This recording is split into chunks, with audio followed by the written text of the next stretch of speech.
Les rendez-vous de la conservation, un podcast inspirant proposé par MOOC Conservation et Youth Conservation de l'ICN. À travers des interviews d'acteurs engagés dans la conservation, nous souhaitons informer, former et inspirer tous les passionnés de la nature qui s'impliquent dans la protection de l'environnement. Bienvenue dans ces rendez-vous de la conservation.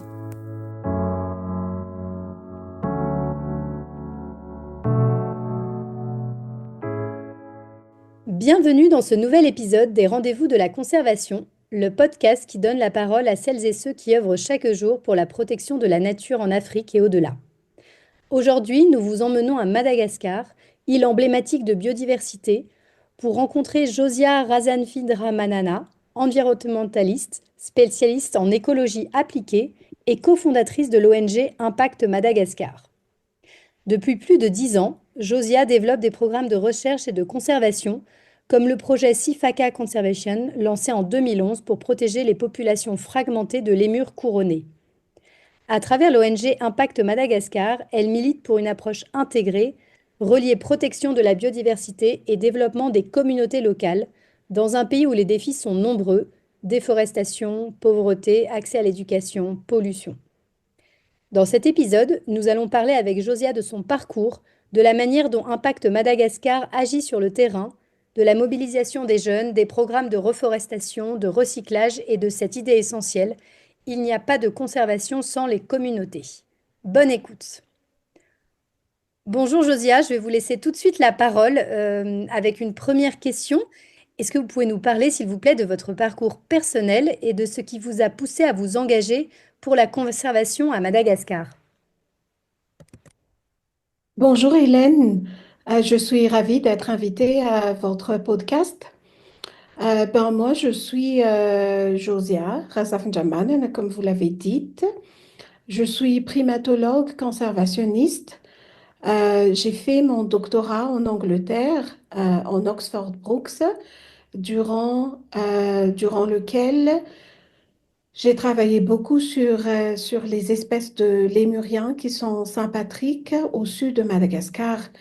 En fait, j'étais intéressée de la nature depuis mon jeune âge. Je suis très intéressée aussi à la science en général. Quand j'étais petite, j'avais l'habitude de replanter des brèdes dans notre cour et je prenais soin de ces brèdes-là. Donc, depuis mon enfance, j'avais l'habitude, oui, de jouer dans la nature, dans les cours et tout ça. Mais une fois que j'étais à l'université, ma première formation à l'université était de devenir une professeure de sciences dans les écoles secondaires et dans les lycées. Mais l'une de mes professeurs m'a invitée à venir avec elle dans la réserve de Béret, au sud de Madagascar. Et une fois que j'étais arrivée là-bas, dans la forêt, en voyant les lémuriens et la biodiversité dans cette belle forêt de Bérénti, cela a vraiment confirmé ma conviction de continuer mes études mes études sur les lémuriens et leur habitat. Et cela a complètement façonné ma carrière dans la conservation. Donc, du coup, une fois que j'ai fini mon doctorat, j'ai décidé de retourner à Madagascar et commencer mes propres programmes. Et ça a continué par la mise en place de l'organisation Impact Madagascar. Oui, merci pour cette introduction. On aura justement l'occasion d'en reparler un petit peu plus tard. J'aurais aimé démarrer notre entretien par le projet Sifaka Conservation. Donc, si mes recherches sont bonnes, vous êtes à l'origine de plusieurs projets de recherche et de conservation, dont celui-là. Est-ce que vous pourriez nous en parler un petit peu plus en détail et notamment des objectifs et des résultats? Oui, en fait, c'était en 2009-2010 que ce projet a vu le jour. Dans ces temps-là, mon mari, qui est un géologue, a fait une prospection minière au centre-ouest de Madagascar et durant laquelle il a trouvé une petite forêt qu'il a pris des photos des lémuriens là-dedans. Et il m'a envoyé les photos et aussi les photos de ces lémuriens et de la forêt en me demandant c'est quoi l'espèce exactement. Et du coup, je lui ai dit, mais attends, cette espèce ne devrait pas être dans la zone là où tu es. C'est parce que cette espèce est reconnue pour le nord-ouest de Madagascar. Mais du coup, l'espèce était vraiment découverte dans cet endroit-là qui est au centre-ouest de Madagascar. Et ça, cela a généré plusieurs hypothèses sur le fait que peut-être qu'on n'a pas suffisamment fait de prospection, qu'on n'a pas suffisamment fait de recherche pour vraiment comprendre cette espèce qui est le Sifaka coroné. Du coup, on a lancé une prospection aux alentours de l'endroit là où on a découvert l'espèce. Donc, une population qui n'est pas connue de l'espèce et la distribution connue qui est au nord de Madagascar, nord-ouest de Madagascar. Et on a découvert pas mal de petites populations dans des forêts qui sont fragmentées et qui sont à bout d'être éteintes en fait à cause de l'utilisation rapide des communautés environnantes. Et donc, c'était ça le début de Sifaka Conservation. C'est vraiment pour évaluer, pour découvrir et évaluer ces populations de Sifaka coronés que nous ne connaissons pas jusqu'à la réalisation de ces prospections et aussi de mettre en place un programme de conservation communautaire hein, qui implique les communautés environnantes, mais qui implique aussi les eaux à l'extérieur de Madagascar. C'est parce que ici, on parle des petites populations qui nécessitent qui nécessite un moyen de, de mélanger en fait ces populations-là de temps en temps. Donc ça mérite de faire une translocation entre les individus afin de bien garder la population en vie pour éviter la consanguinité entre les populations. Donc, c'est vraiment une approche holistique qui inclut non seulement tout ce qui est conservation communautaire, mais aussi les communautés, le développement communautaire, ainsi que les programmes de gestion dans les eaux, donc le programme d'élevage en captivité. Merci Josia, c'est un projet passionnant. Je pense qu'on pourrait d'ailleurs dédier un épisode rien que sur ce sujet, mais c'est vrai qu'aujourd'hui on va avoir une approche un peu plus globale sur votre engagement. Euh, si donc 2009, vous menez le projet Sifaka Conservation et en 2013, vous allez cofonder l'ONG Impact Madagascar. Quelle était votre vision de départ et comment l'ONG a évolué depuis sa création? Merci beaucoup. En fait, la mise en place de Impact Madagascar, euh, a pour vision ou mission, peut-être c'est mieux de parler de mission, c'est vraiment de trouver un moyen de travailler avec les communautés locales pour développer des pratiques durables, des pratiques euh, pour développer en fait des solutions pratiques et durables à la perte de la biodiversité, à la déforestation et à la pollution et à la pauvreté. Donc, un pacte a été mis en place pour vraiment relier tout ce qui est conservation et pauvreté. Donc, on travaille à cette intersection entre pauvreté et conservation de biodiversité, juste pour ne pas tout simplement protéger les forêts et les animaux sans avoir mis en valeur les communautés locales qui dépendent vraiment de ces ressources comme la forêt, les arbres et les zones humides qui se trouvent aux alentours de ces petits fragments de forêt. Donc, c'était vraiment là, mais aussi le CIFACA, le programme CIFACA Conservation s'est lancé dans plusieurs sites et on aurait besoin d'une structure solide afin qu'on puisse vraiment faire les choses dans le bon sens et de façon correcte, non seulement pour les employés, mais aussi pour pouvoir soulever plus de fonds et aussi oui, d'être vu comme légal, vraiment légal, non seulement au niveau de Madagascar, mais aussi au niveau international. Merci Josia. Écoutez, j'espère que votre appel sera entendu. En tout cas, on essaiera de le relayer du mieux possible.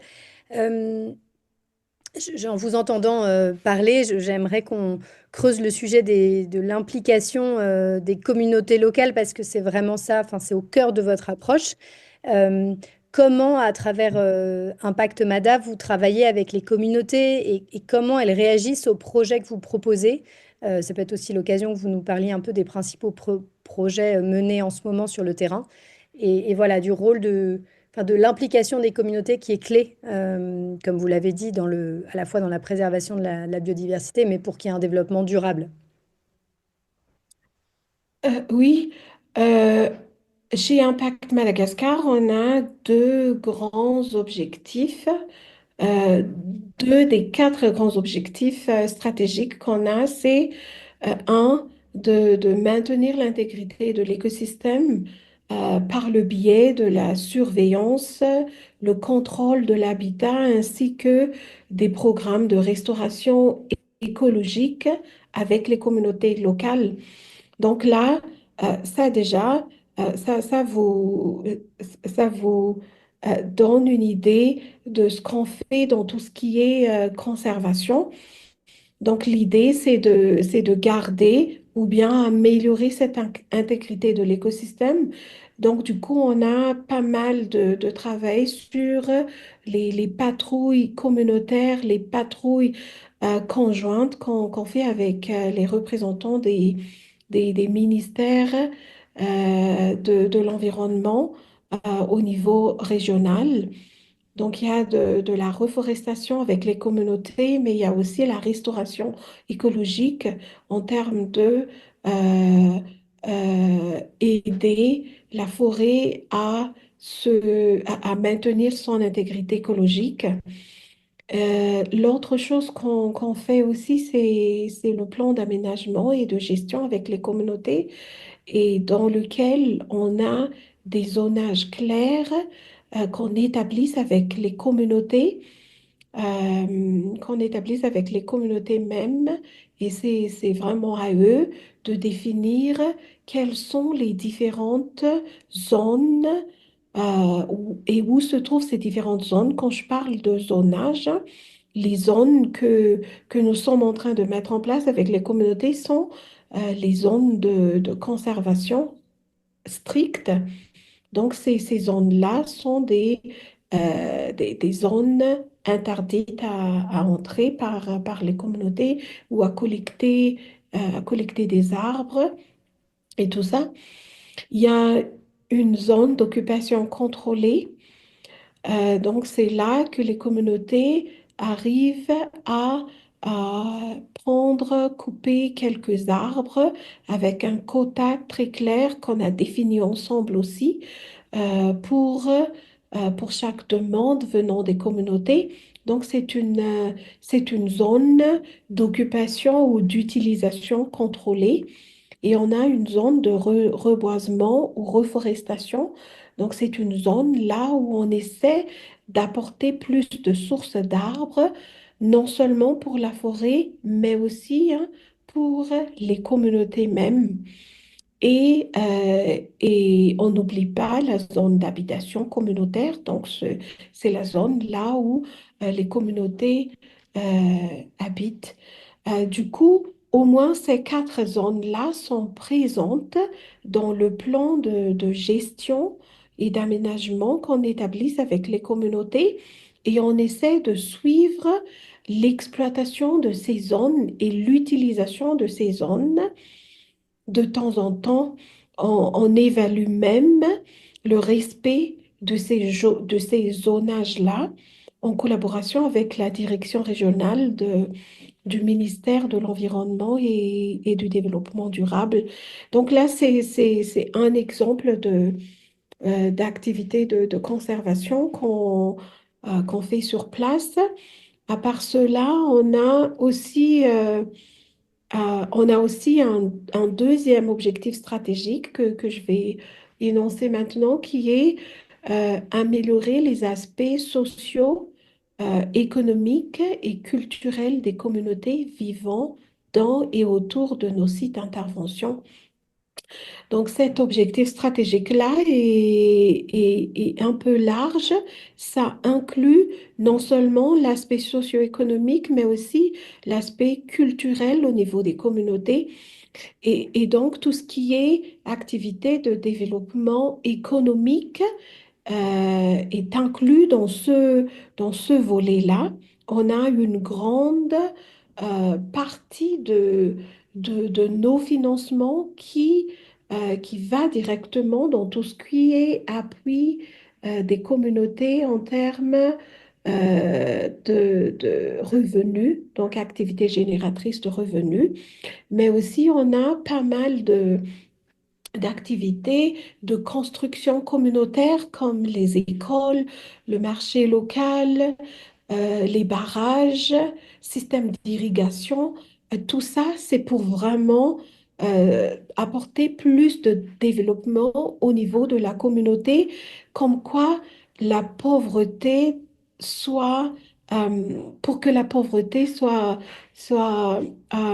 mitigée au niveau de ces communautés-là et que les besoins quotidiens des ménages locaux soient atteints à partir de ces appuis-là. On fait beaucoup d'activités avec les jeunes aussi. J'ai parlé de la construction d'écoles, euh, le paiement des salaires des enseignants ou instituteurs, institutrices qui travaillent dans ces écoles-là. Et on appuie les enfants du village dans tout ce qui est sortie en forêt, classe verte, programme d'éducation, d'hygiène et de santé dans les écoles et aux alentours des écoles. Donc, cet aspect socio-économique et culturel, hein, ça parle beaucoup dans la conservation de la biodiversité. L'aspect culturel spécifiquement, on essaie de, de faire revenir tout ce qui est tabou ou fade ou croyances traditionnelles concernant concernant la biodiversité ou bien la forêt dans les sites où on travaille. C'est parce que cela aide beaucoup, surtout quand on parle de zones humides, hein. C'est important pour les communautés d'appliquer cette tradition de clôture de pêche et de réouverture de la pêche avec des cérémonies traditionnelles. Comme ça, tout le monde respecte la durée durant laquelle la pêche doit être mise en stand-by. Donc, c'est tout ça pour vous dire que non seulement on travaille dans tout ce qui est volet conservation, mais on regarde vraiment c'est quoi l'aspect socio-économique et culturel qui devrait être mis en place en parallèle avec la conservation pour ne pas avoir un projet de conservation qui est bancal, qui ne considèrent pas les communautés, leurs traditions, leur vie sociale. au niveau de chaque village. Merci beaucoup, Josia. Effectivement, je pense qu'on nos auditeurs voient un peu mieux l'approche que vous portez, hein, qui est vraiment une approche intégrée et qui met vraiment l'accent sur la construction d'un avenir durable avec et pour les communautés.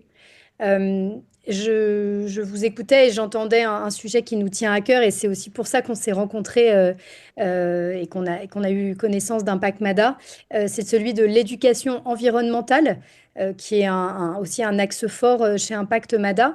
Est-ce que vous pourriez nous en dire un petit peu plus sur vos actions en direction des enfants et des jeunes? On sait qu'ils sont clés aussi en tant qu'acteurs du changement.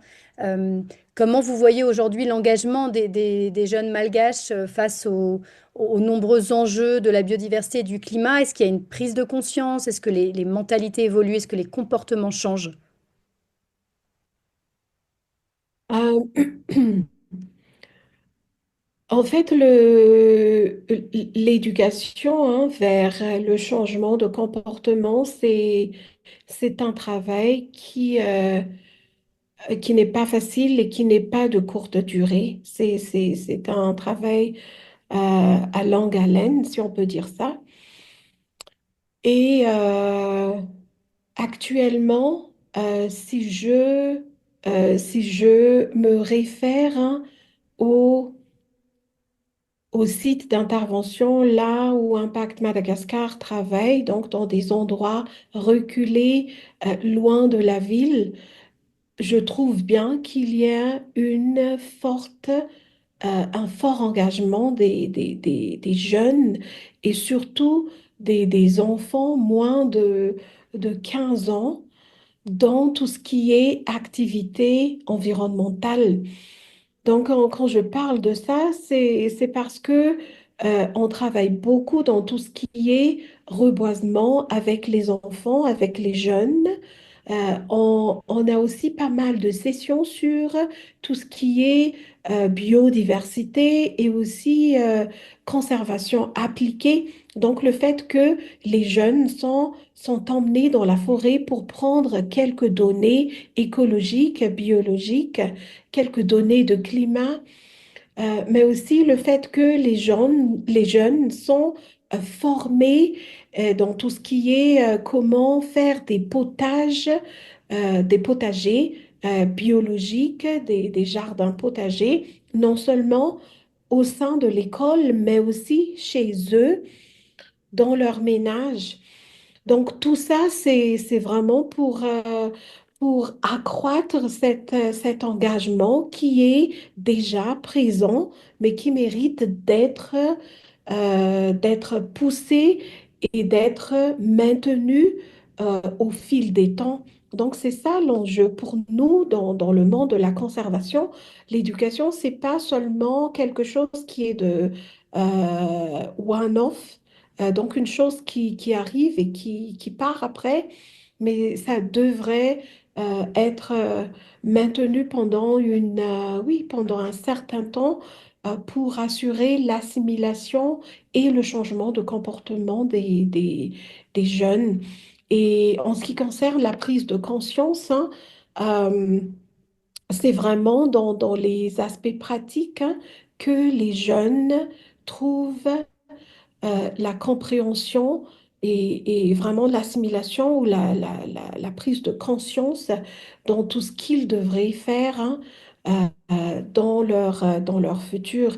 Et c'est ce qu'on essaie de faire au sein de Impact Madagascar. On n'est pas là pour seulement apprendre qu'on a des lémuriens, qu'on a des forêts, qu'on a cette espèce d'oiseau et tout ça, mais c'est vraiment quelles solutions pratiques on peut mettre en place avec les jeunes pour que ces forêts-là, ces animaux-là sont bien protégés et les ressources sont gérées durablement. C'est ça. Merci beaucoup, Josia. Effectivement, je pense que on est tous d'accord sur le fait que ce soit un processus de longue haleine, comme vous l'avez dit, en tout cas à moyen terme. Et voilà, il faut du temps pour que les choses changent, mais autant démarrer le plus tôt possible.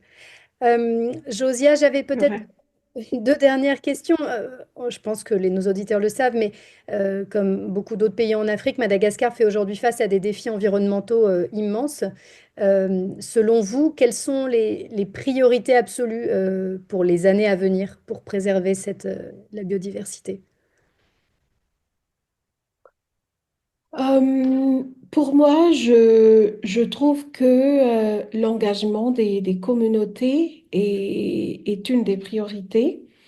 L'engagement dans le sens que les communautés devraient être partie prenante de tout ce qu'on est en train de faire dans la conservation. Donc ça, c'est une. Partie prenante, c'est-à-dire que eux, les communautés, elles auront la voix dans ce qu'on est en train de mettre en place. Ça, c'est très important. Dans la prise de décision, dans la structuration, dans le design, conception et tout ça. Deux, la conservation devrait être ralliée avec le développement économique. Donc, tout ce qui est appui à alléger la pauvreté des communautés, tout ce qui est activité génératrice de revenus pour que les communautés arrivent à, à- comment dirais-je, à vraiment rencontrer, I want to say meet their needs, daily needs. Oui, à Euh, pouvoir répondre à leurs besoins en fait. Oui, pour que les communautés arrivent à répondre à leurs besoins quotidiens, ça c'est important. Et troisième point, dans mes top priorités aussi, c'est l'éducation des jeunes. Moi, je trouve que qu'il y a un pouvoir magique dans tout ce qui est éducation des jeunes, non seulement l'éducation générale, mais aussi l'éducation environnementale qui est vraiment complémentaire à l'éducation générale. Et d'ailleurs, ça aide beaucoup les jeunes à se développer eux-mêmes. Merci Josia. On va terminer là notre entretien par une dernière question. Est-ce que vous auriez un message à transmettre à celles et ceux qui souhaitent, bah, comme vous, allier engagement écologique et impact social durable? Euh, Moi, je pense que si on veut réussir dans la conservation ou la gestion durable des ressources naturelles, il faut aider non seulement les communautés locales, il faut vraiment respecter leurs droits, leurs bénéfices, ainsi que la gouvernance locale. Ça, c'est un, mais deux, pour tout ce qui est bailleur ou philanthrope, je pense que appuyer les organisations locales qui travaillent vraiment avec les communautés locales, c'est un point d'impact pour, pour nous tous, je pense. Merci beaucoup, Josia. Je vous remercie beaucoup de vous être rendu disponible aujourd'hui pour cet entretien. Et puis, je vous remercie parce que c'était vraiment un échange très intéressant. Merci aussi pour votre engagement indéfectible envers la nature et les communautés malgaches et pour nous avoir montré une conservation efficace et durable passe toujours par l'écoute, la co-construction et le respect des communautés locales avant tout. Merci beaucoup, Josia. Merci beaucoup, Hélène. Si vous voulez en savoir plus sur l'ONG Impact Madagascar, je vous invite à vous rendre sur leur site ou sur leurs réseaux sociaux. Le lien vers ce site et leur page Facebook sera ajouté dans le descriptif de l'épisode.